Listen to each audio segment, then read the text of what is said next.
저는 담임 목회를 안 해봤습니다. 그래서 거의 40년 동안 많은 교회를 다니면서 말씀을 전했습니다. 그게 아마 지금까지 2,700개 교회가 넘습니다. 그런데 오늘 같은 찬양은 참 듣기 어렵습니다. 그렇게 웅장한 교회, 유명한 교회, 그런 찬양이 오늘 찬양에 절대 못 따라옵니다. 고맙습니다. 아마 이렇게 아름다운 교회에서 그렇게 아름다운 소리가 나올 것 같습니다. 이 주위 사람들이 이 교회를 바라보면 아, 저 교회 참 아름답다. 누구든지 이 말을 하게 될 겁니다.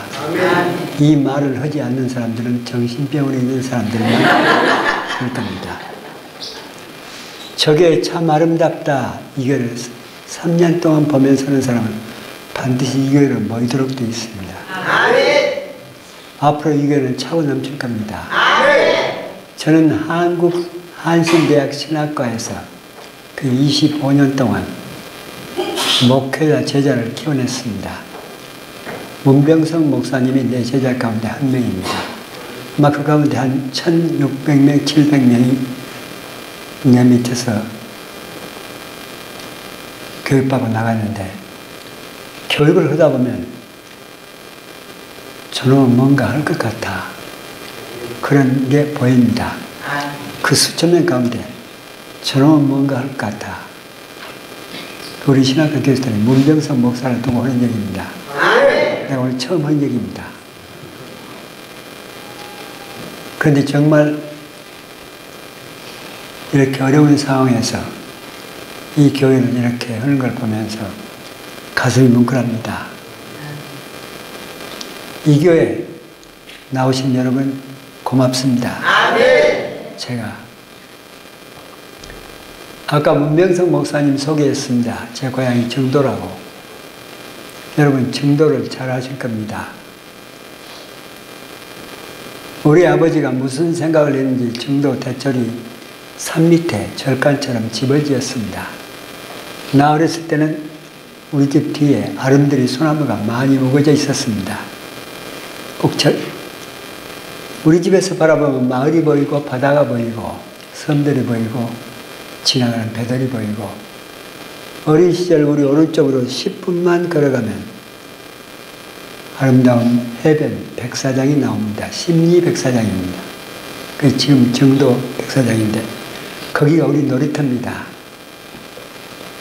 그 백사장에서 노는데 평소 때는 그 해변이 모래가 아주 잔잔합니다.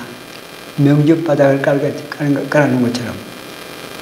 근데 태풍만 끝나고 나면, 지난밤에 태풍만 불고 나면 그 다음날 가보면 여기저기 마른 사기 그릇들이 깨져 있었습니다. 바닷물이 한 번만 들고 나가면 그 사기 조각들이 다 모래 속으로 들어가 버리고 안 보입니다.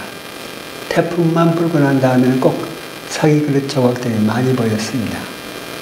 우리들은 몰랐습니다. 근데 태풍이 불고 나면 우리 섬 바닷가에 여기저기 사기 그릇들이 밀렸던 겁니다. 섬 사람들은 그렇게 믿었습니다. 우리 정도섬 사람들은. 큰 배가 지나가다가 태풍에 배가 파손됐습니다. 선원들이 죽었습니다. 그 선원들이 쓰던 그릇이 해변가로 밀렸다고 믿었습니다. 그러니까 억울하게 바다에 빠져 죽은 선원들의 깃이 그 그릇에 붙은 겁니다. 만일 그 그릇을 가지고 집으로 가지고 들어오면 사람이 죽는다고 믿었습니다. 아니면 집안이 망한다고 믿었습니다. 아니면 중병에 시달린다고 믿었습니다. 그 귀신 때문에. 아무도 그 그릇을 가지고 들어올 사람이 없습니다. 그런데 어린 아이들이 그걸 손에 댈까봐 태풍이 불고 난 새벽에는 캄캄 새벽에 어른들이 몽둥이를 들고 나갑니다. 다 깹니다. 다. 왜? 애들이 손 안 대게. 그러니까 우리들은 깨진 조각들만 보고 자랐지요. 그렇게 우리 섬 사람들은 수많은 세월을 살았습니다. 제가 70년도, 70년대 미국 유학으로 떠났는데 미국으로 가 있는 사이에 우리 금생이 마을, 진도 금생이 마을 청년이 거무질을 하다가 이런 그릇이 하나 걸린 겁니다. 그 청년은 이웃집에서 강아지 한 마리를 얻어왔는데 개 밥그릇이 없어서 고민을 하던 차입니다. 딱 그것이 걸린 그릇이 개 밥그릇으로 적격입니다. 그 청년은 목포에서 중학교를 3학년 졸업하고 들어왔습니다. 중학교를 공부했으니까 귀신은 없다고 믿었습니다. 그러니까 아무 생각 없이 그것을 가지고 마당에 놓고 개 밥그릇으로 3년을 썼습니다. 그때가 73년도 무렵인 것 같습니다. 75년도에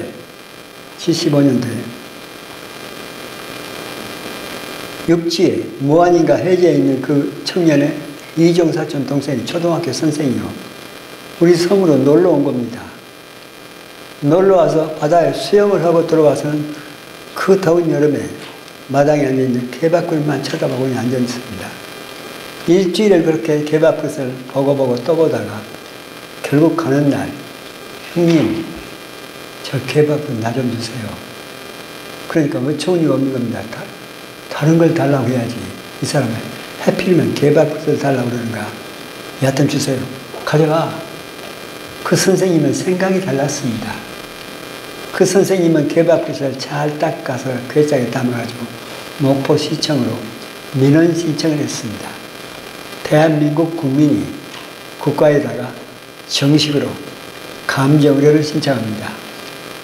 목포시청에서는 고민이 어디로 보낼 것인가. 그러다가 국립박물관으로 보냈습니다. 그때가 75년도입니다. 75년도면 서울 강남이 막 개발이 시작됩니다. 허허벌판에 여기저기 집이 지어집니다. 200평, 300평 대지에 고급 주택이 한 채씩 지어지고 또 어떤 데는 단독 아파트 주택도 세워집니다. 그때 가격이 75년도 200평, 300평 대지에 지어진 고급 주택 아파트가 가격이 비싸면 2천만 원, 싸면 1,500만 원이요. 아파트가 지어졌는데 아파트도 50평 단위로 해서 비싸면 2천만 원, 싸면 1,500만 원. 그랬던 시절입니다. 2달 반 만에 국립박물관에서 목포시청으로 감정가가 내려온 겁니다. 얼마가 내려왔느냐? 3억 5천이 내려왔습니다. 우리 찬양을 정말 의외스럽게 하신 여러분, 앞으로 잘 개발하시기 바랍니다. 미국 사람들한테 미국 사람들은 그런 찬양 들으면 눈물을 철철 흘릴 겁니다. 오늘 찬양대가 빨리 계산하세요. 2천만 원짜리 아파트가 몇 채 가격인가? 그 개밥을 가격이 몇 채 가격이요?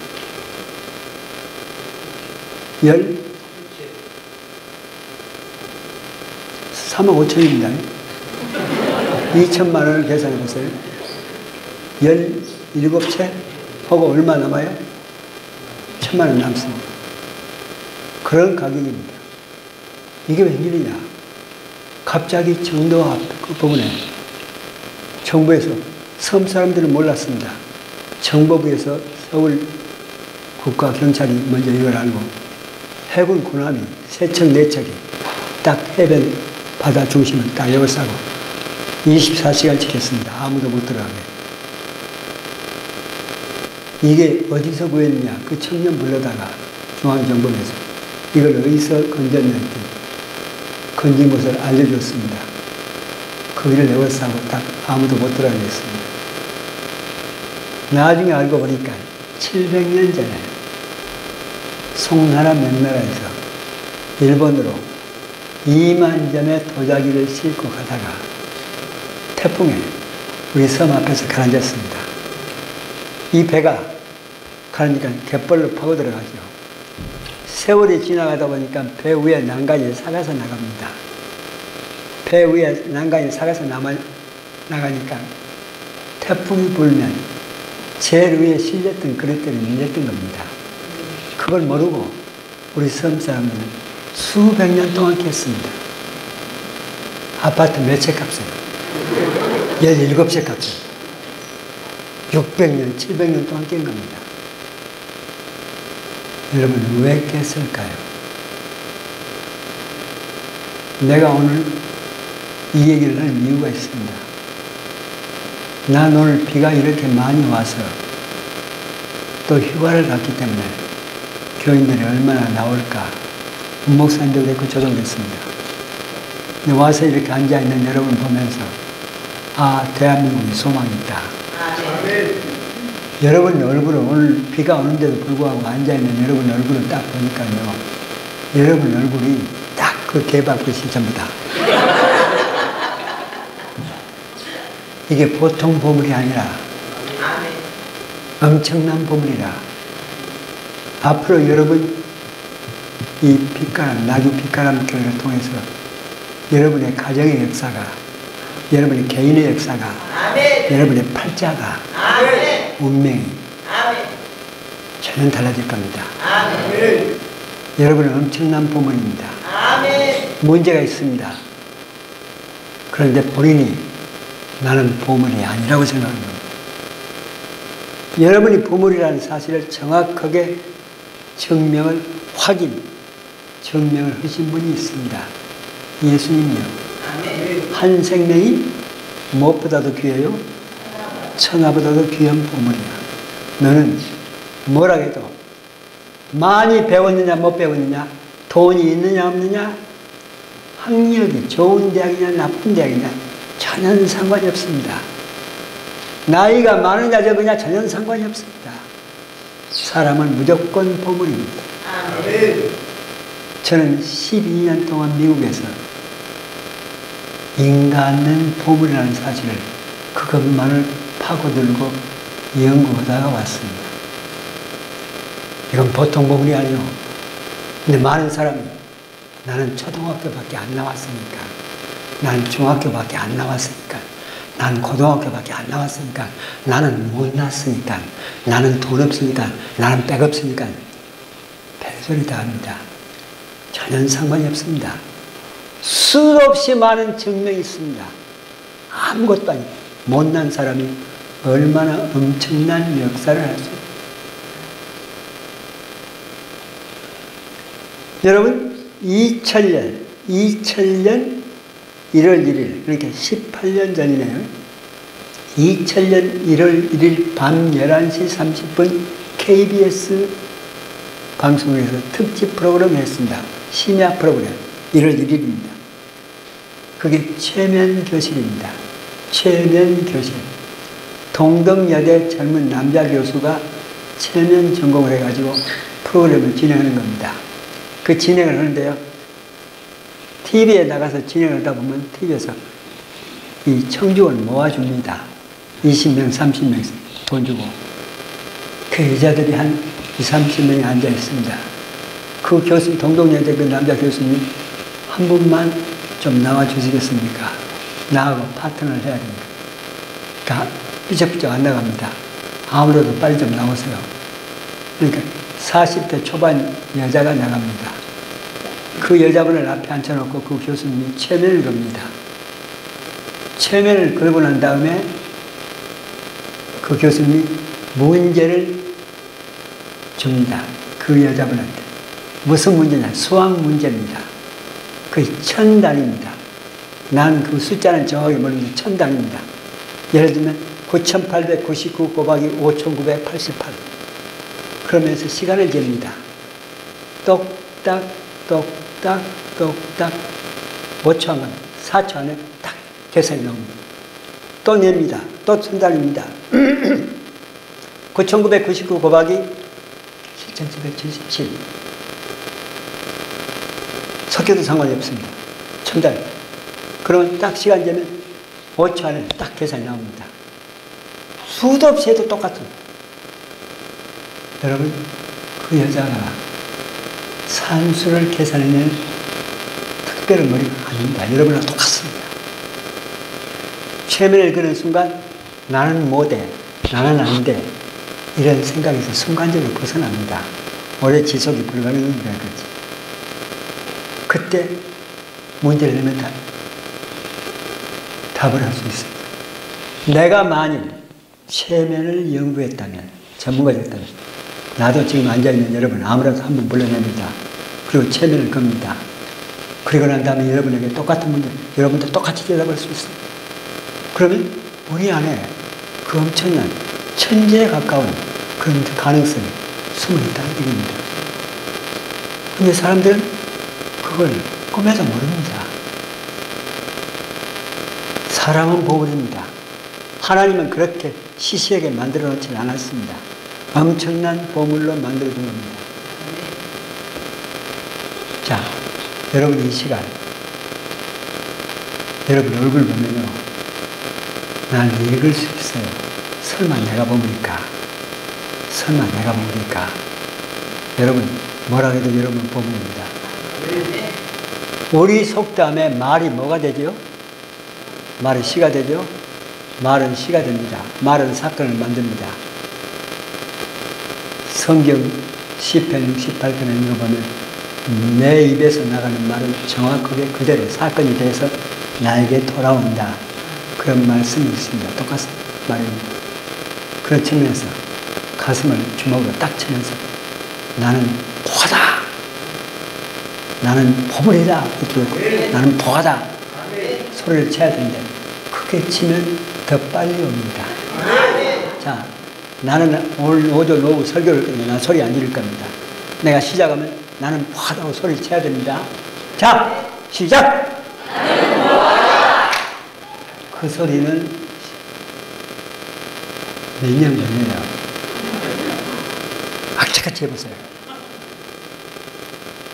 자, 시작! 이렇게 됐습니다. 그쯤 되면 나주 빛가람 교회가 한 몫을 하게 될 겁니다. 나주 빛가람 이 혁신 도시가 나주 빛가람 이 교회 때문에 한번 빛을 발하게 될 겁니다. 여러분, 우리 치유상담 대학원 대학교에 한 부부가 등록을 했습니다. 그 부부가 둘이 다 서울대 출신이에요. 서울대 출신이에요. 부부가 다 서울대에서 천재로 알려진 부부인데 둘이 커플이 결혼해가지고 살다가 딸을 하나 뒀습니다. 그리고 그 다음에 아들 두고 그 딸이 문제가 있습니다. 딸이 뭐가 문제냐? 자기 반에서 초등학교, 중학교 2학년 때, 중학교 2학년인데 그 딸이 전교에서 자기 반에서가 아니라 전교에서 뒤에서 3등입니다. 여러분, 전교에서 뒤에서 3등이면 나머지 두 놈은 그럼 어떤 학생일까요? 아마 학교를 안 나온 학생일 거예요. 이러면 나가니까. 그런데 이걸 누가 못해? 이 부모가 이걸 견디지 못합니다. 초등학교 들어갔는데 이 딸이 40명, 그때 그 당시는 40명이었습니다. 굉장히 시대부터 지났습니다. 40명 반에서 8등을 하게 돼요. 이 8등을 이 부부가 다 전주 출신입니다. 이 부부가 8등을 감당을 못 하는 겁니다. 미치는 겁니다. 내 자식이 8등이랍니다. 둘이 그것 때문에 싸움을 시작합니다. 부부가.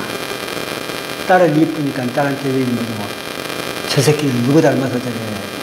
이 아빠가 저 새끼는 누구 닮아서 저래. 우리 최씨 집안에는 저런 대가리 없어. 누구 닮았? 그러면 자기 안 닮았으면 누구 닮았다는 얘기요? 처갓집 닮았다는 얘기입니다. 그러면 이게 아내가 겪었어요. 그래서 그것 때문에 싸웁니다. 이게 이 점수가 8등, 9등, 10등 왔다 갔다 하는데 싸울 때마다 싸움 난리입니다. 싸움이 끝나고 나면 이 엄마가 가만히 있지 않습니다. 딸을 불러서 방으로 들어갑니다.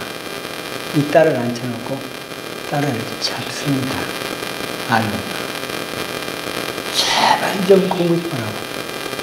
제발 좀 공부 좀 해달라고, 공부 좀 해달라고. 그런데 더 시간이 갈수록 더 내려갑니다. 초등학교 4학년이 되었을 때는 40명 가운데서 25등이 됩니다.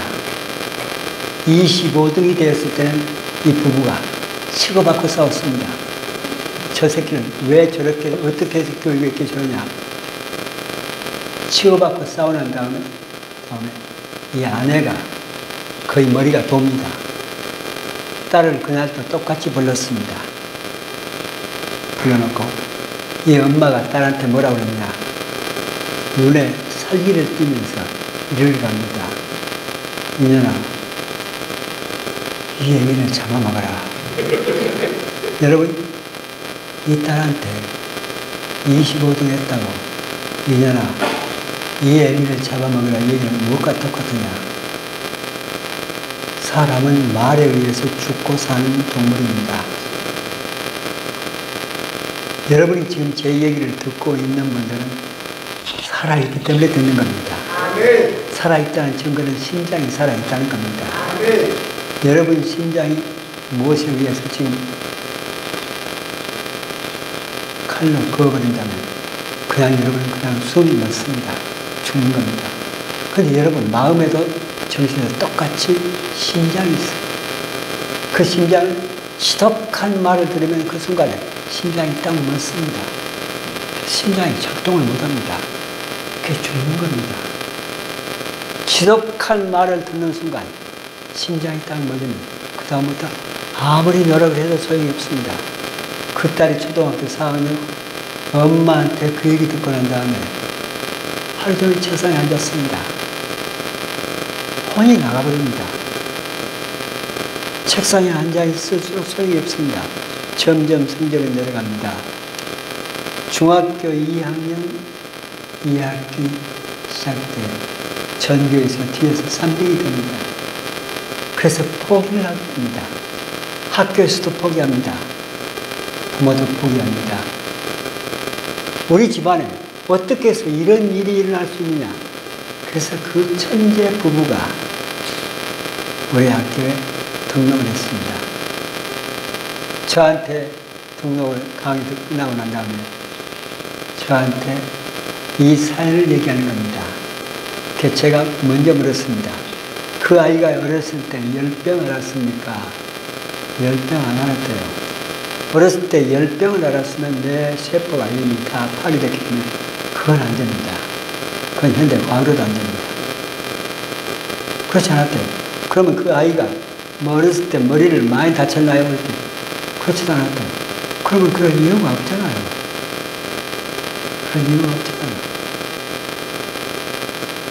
그리고 파고들었습니다. 그랬더니 결국 이 엄마 아빠가 깨버린 거야. 엄청난 법을 수도 없이 깬 겁니다. 제발 좀 공부 좀 해라. 제발 좀 공부 좀 해라. 나중에 마지막 작사를 내버린 게 뭐냐. 이년아, 이 애미를 잡아먹어라. 그 완전히 사람을 깨버린 겁니다. 그 다음부터 그 아이는 살아남을 수 없습니다. 그때 제가 이 아이는요, 엄청난 일을 할 수 있는 가능성을 가지고 있습니다. 왜냐, 그건 하나님이 그렇게 만들었습니다. 그런데 당신 부부가 이 아이를 깼습니다. 이 아이를 깬 사람이 당신 부부니까 이 아이를 다시 살릴 수 있는 방법도 당신이 해야 됩니다. 선생님한테 절대 기다리면 안 됩니다. 기대하면 안 됩니다. 목사님 기도에 기대하지 마세요. 어떤 누구한테도 누구도 당신 딸을 도울 수 없습니다. 그 딸을 깬 사람은 당신 부부요. 어떻게 해야 됩니까? 말로 깨서 주겠습니까? 말로 살리세요. 사람은 내 마음을 알아주는 말 한마디만 들으면 사람은 이상합니다. 연구를 해보면 곧 나옵니다. 집중력이요. 창의력 집중력이 100밖에 없던 사람이 내 마음을 알아주는 말을 듣는 순간 배로 뜹니다. 200으로 뜹니다.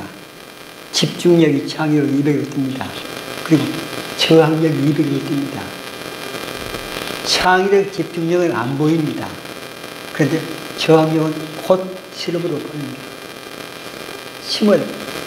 보통 사람 침을 딱 뱉도록 합니다. 접시에 침을 뱉도록 해가지고 침에다가, 침은 보통 살균력이 강하거든요. 침에 살아남을 수 있는 세균을 집어넣습니다. 그러면 세균이 침 속에 들어가서 막 왕성히 움직입니다. 살아 움직입니다. 그걸 이렇게 놔두고 그 사람 마음을 깊이 알아주는, 정말 마음의 한을 깊이 이해해주고 알아주는, 공감해주는 말을 해줍니다. 그리고 물컥합니다. 그 다음에 침을 뱉습니다. 침을 다시 뱉어가지고 아까 집어넣은 세균을 똑같이 집어넣습니다. 근데 아까 집어넣은 세균을 똑같이 집어넣는데 이번에는 침 속에 세균이 들어가자마자 그냥 죽습니다. 얼마 전에 뱉어놓은 침 속에서는 세균이 살아있는데 그 내 마음을 알아주는 말을 듣는 순간 침 속에 세균이 그냥 죽습니다. 누구든지나 마찬가지입니다. 그 아이가 공부 때문에 얼마나 부모에 의해서 스트레스를 받았고 시달렸습니다.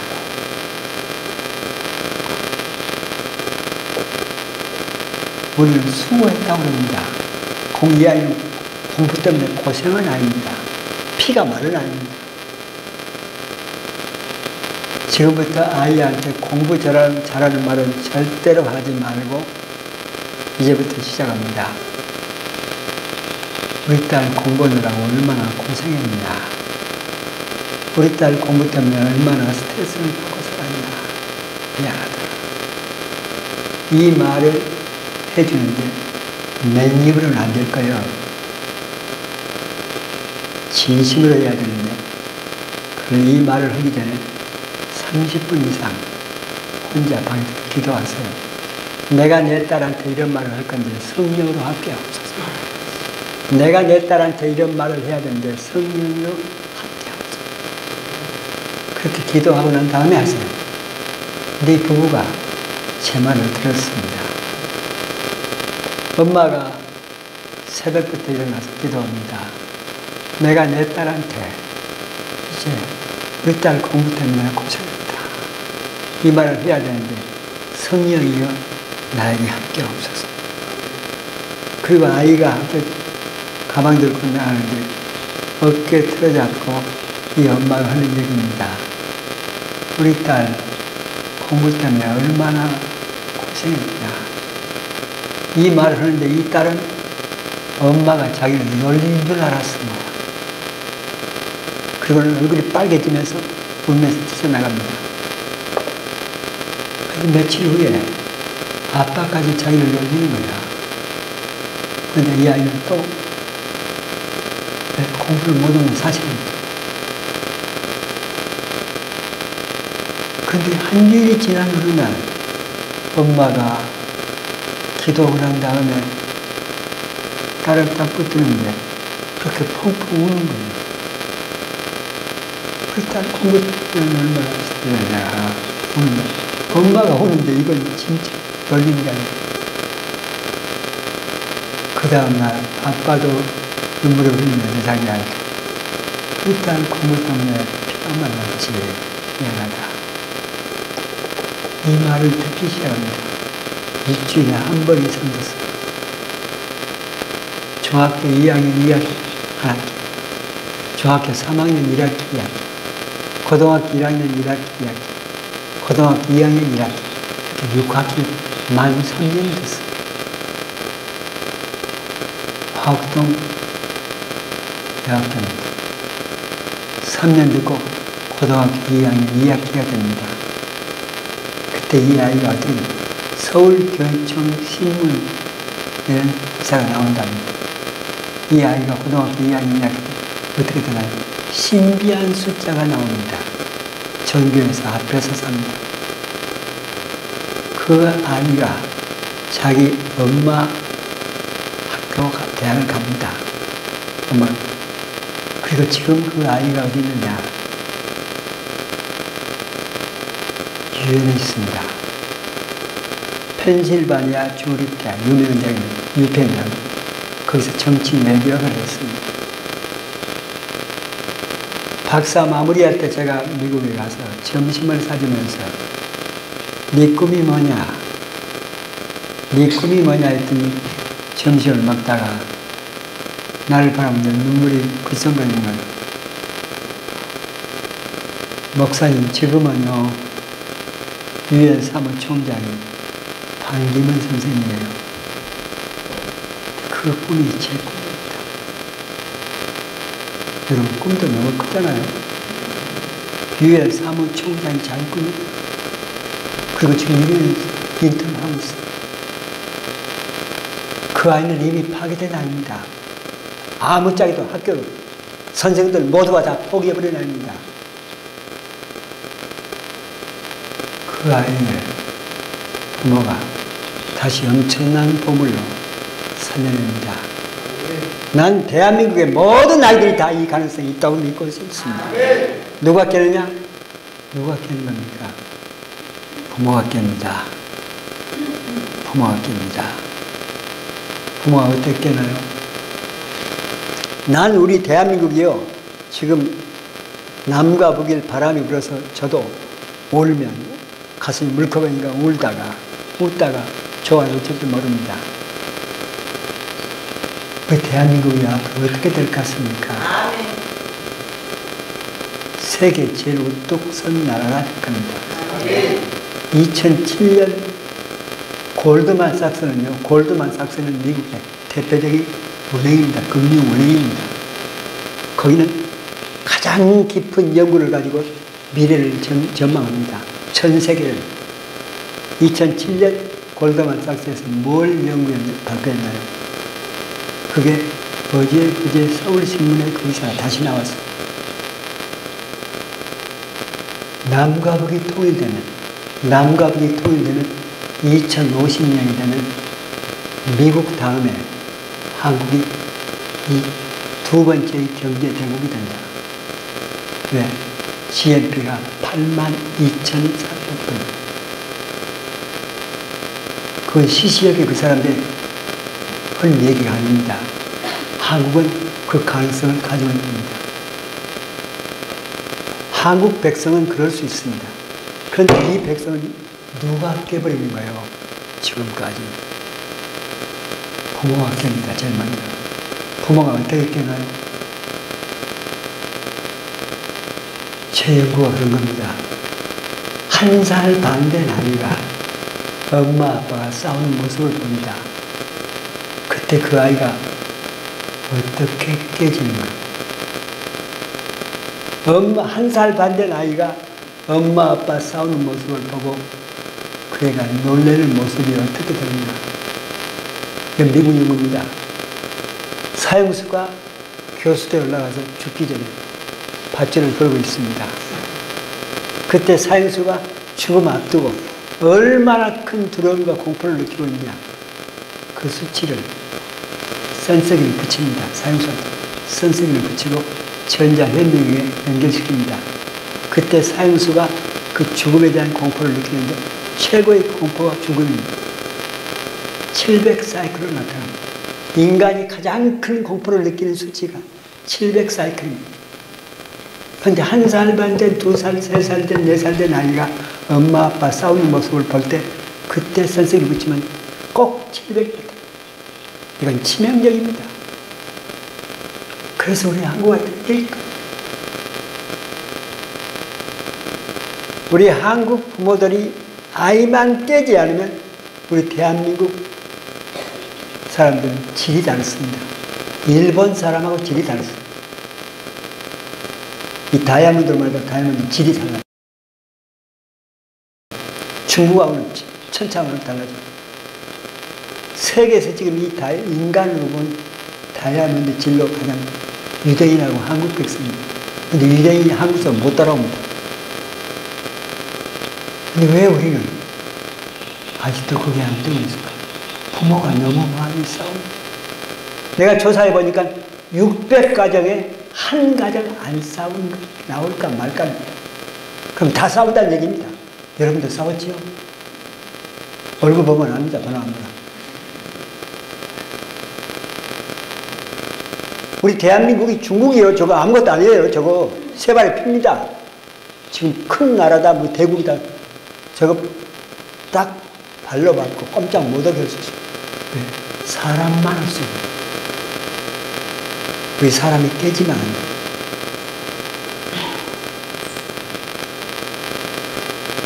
자, 그런 시대가 옵니다.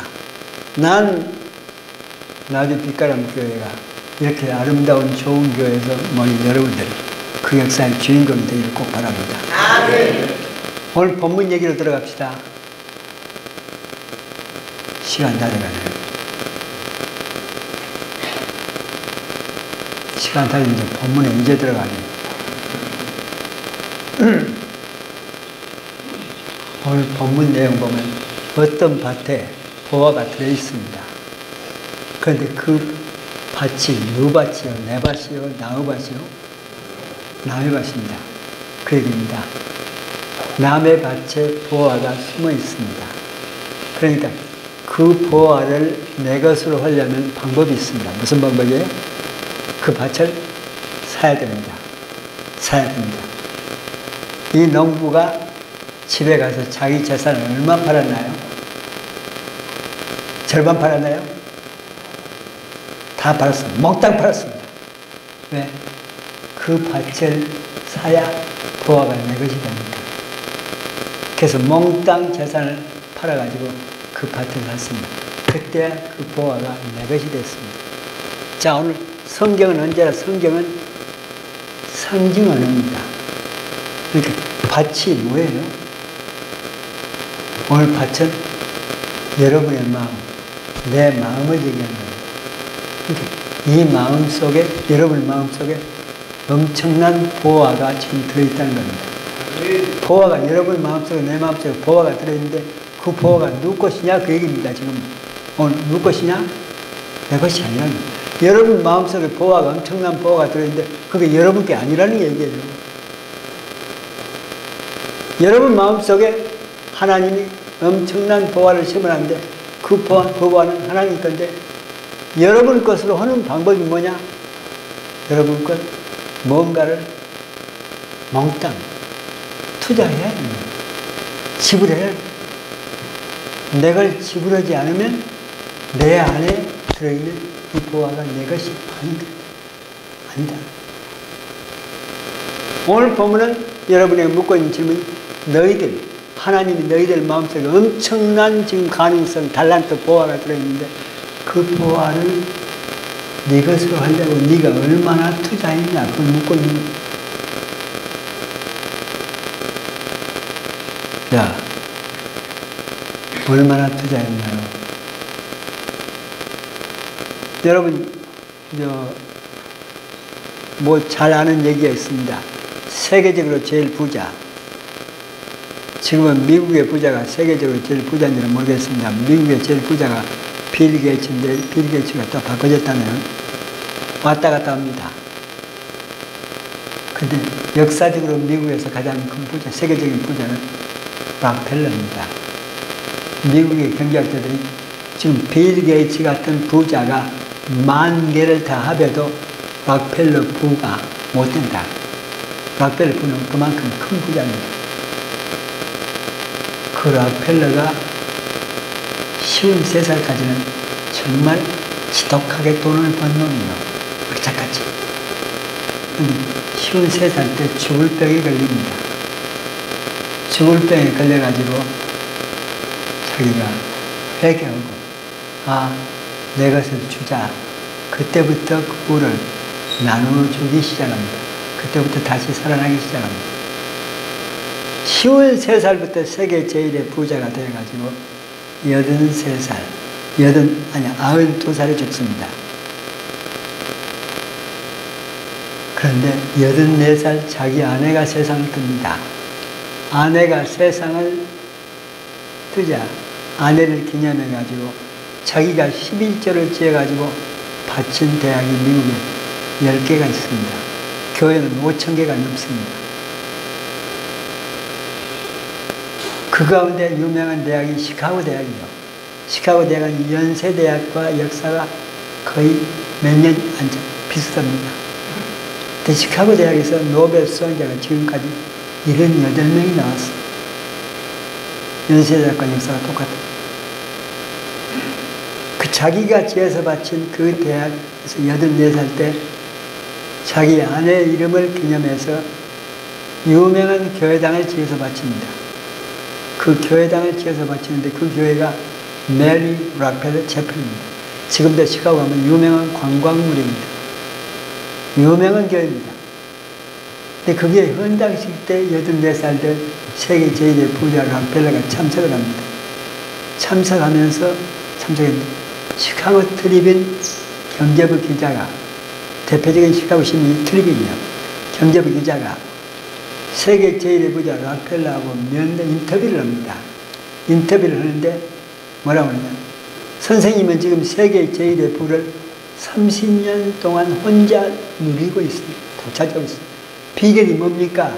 이 기자는 어떤 경영을 하기에, 어떻게 하기에 세계 제1의 부를 혼자 그렇게 독차지할 수 있냐를 묻는 겁니다. 그때는 그 신문 기사가 시카고 대학 도서관 4층 북쪽벽에 한 면이 액자로 붙여서 지금도 걸려 있습니다. 시카고 가면 지금도 볼 수 있습니다.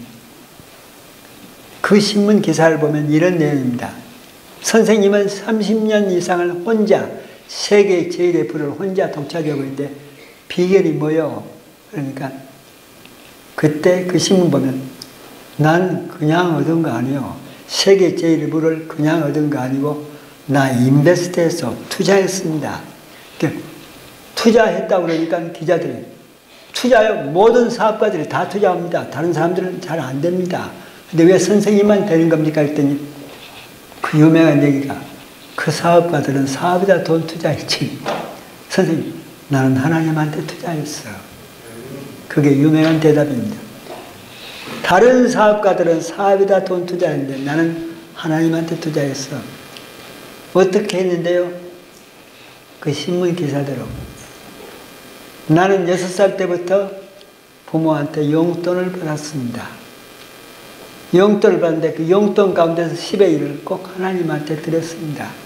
세계 제1의 부자가 되어서도 나는 11조만 원 절대로 내가 건드려 본 적이 없어. 하나님한테 돌렸지. 난 믿습니다. 여러분 자녀를 크게 키우고 싶으세요? 그 길은 가장 쉽습니다. 11조 훈련을 꼭 시키세요. 11조 훈련을 시키면요. 많이 배웠냐 못 배웠냐 전혀 상관이 없습니다. 사람은 큰일을 할 수밖에 없어요.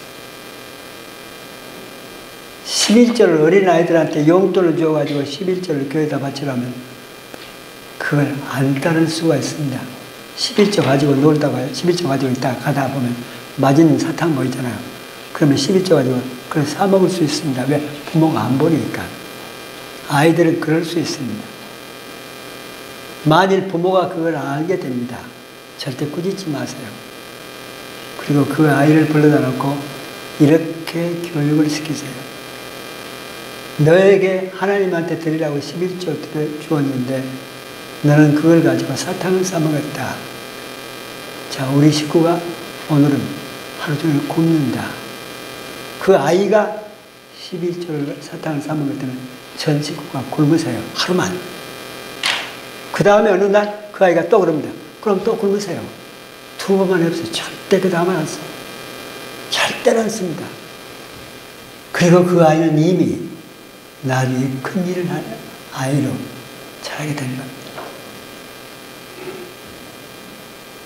과외 선생, 좋은 대학 너무 욕심부리지 말고 11조 훈련 절대 시켜보세요. 그럼 그 아이는 보장이 됩니다. 기자가 그걸 열심히 적고 있으니까 락펠러가 신이 났는지 기자 선생이 또 있어. 투자 또 있어. 그 뭔지 난 교회에서 한 번도 뒷자리에 앉아본 적이 없어. 평생 92살 죽을 때까지 병원에 입원한 걸 지어놓고는 앞자리 꼭 앉았습니다. 락펠러는 합자라는 게 정해져 있습니다. 기자들이 왜 그렇게 교회를 일찍 가십니까? 했더니 40분 전에 교회를 꼭 가니까 락펠러는 40분 전에 50분 전에 왜 그렇게 교회를 일찍 가십니까? 했더니 내 자리 뺏길까봐 누가 앞자리에 앉아버릴까봐. 그게 락펠러가 세계 제일 부를 얻게 된 비결입니다. 여러분 운명을 바꾸고 싶으세요? 팔자를 바꾸고 싶으세요? 지금 여러분이 사는 게 조금 마음에 안 드시는 분이 있으니까 여러분이 원하는 대로 운명을 팔자를 바꾸고 싶은 생각이 있으면 자리 바꾸세요. 자리 바꾸세요. 저는 이런 12년 동안 이런 연구를 많이 합니다. 자리를 바꿨을 때 3년 후에 그 사람이 어떻게 달라지는가, 5년 후에, 7년 후에 분명히 달라집니다. 이미 정신이 달라집니다. 자리를 한번 바꿔보세요. 락펠러가 세 번째로 그 기사들을 보면 난 교회에서 시키는 일이면 무슨 일인지 순종하고 복종했어. 그러니까 교회를, 개척교회를 세운 게 5,000개, 6,000개가 된다. 숫자를 모릅니다. 아직 정확히. 네 번째가 뭐냐. 난 목사님의 마음을 한 번도 아프게 한 적이 없어. 그 목사님의 생각이 내 생각이 달라. 그 목사님의 가고자 하는 방향이 내 방향과 달라. 그러지만 난 그걸 가지고 목사님을 아프게 한 적이 없어. 이 네 가지입니다. 락펠러는 그렇게 살았습니다. 그게 그가 세계 제1의 부를 92살까지 죽을 때까지 누리는 비결이었습니다. 여러분은 뭘 투자해서 오늘 성경이 묻고 있는 겁니다. 1952년 노벨 물리학상 수상자가 유명한 분이요. 에드와드 퍼셀입니다. 그의 별칭이 바우서입니다. 그 바우서 박사가 81살 때 제가 만났습니다. 스프링필드, 일리노이 스프링필드에서. 그런 유명한 물리학자이기 때문에 제가 노벨 물리학상을 어떻게 받았습니까? 물었습니다. 식사를 내가 대접하면서. 그랬더니 수줍은 듯이 죽으면 나한테 목사님, 난 노벨 물리학상 여기만 나오면 죄책감이 들어요. 왜요? 그랬더니 열심히 연구를 해가지고 노벨 물리학상을 받았어야 되는 것인데 어처구니없이 받았대요. 어떻게 받았는데요? 난 물리학 대학교 교수였습니다. 물리학 교수들끼리 모임이 있었어. 학회가 있었습니다. 한 교수가 발제를 하고 있는데 이렇게 듣고 있는데 가운데 20, 30명 가운데 보면 카페트에 TV에서 나는 자막이 지나가듯이 글자가 환상으로 나타나더래 보이더래. 그래서 그 바우서 박사는 그 지나가는 환상 글씨를 계속 받아 적습니다. 그걸 가지고 와서 집에서 정리를 했습니다. 1년 동안 정리해가지고 발표했는데 그게 1952년 노벨 물리학상 수상 작품. 또 그걸 어떻게 받았냐? 자기는 그냥 지나가는 글자 적어서 발표한 거예요. 열심히 연구한 게 아니고. 그런데 그때가 43살이요. 노벨 물리학상 받을 때가 43살입니다. 그런데 그때까지 뭘 했냐? 40살 때 그 교회가 역사가 깊은 장로교회입니다. 역사가 깊은 교회인데 그게 장로였습니다. 그 장로가 17명이나 되는데 어느 날 목사님이 그 교회가 하도 크니까 밖에 정원 가꾸는 사람 한 사람, 밖에 건물 관리하는 사람 한 사람, 교회 안에 청소하는 사람 한 사람, 이렇게 세 사람이 남자가 동시에 근무합니다. 근데 목사님이 장로님들한테 세 사람이 나이가 똑같고 생일이 똑같아가지고 세 사람이 동시에 그만두게 됐대요. 세 사람을 또 채용해야 된다고.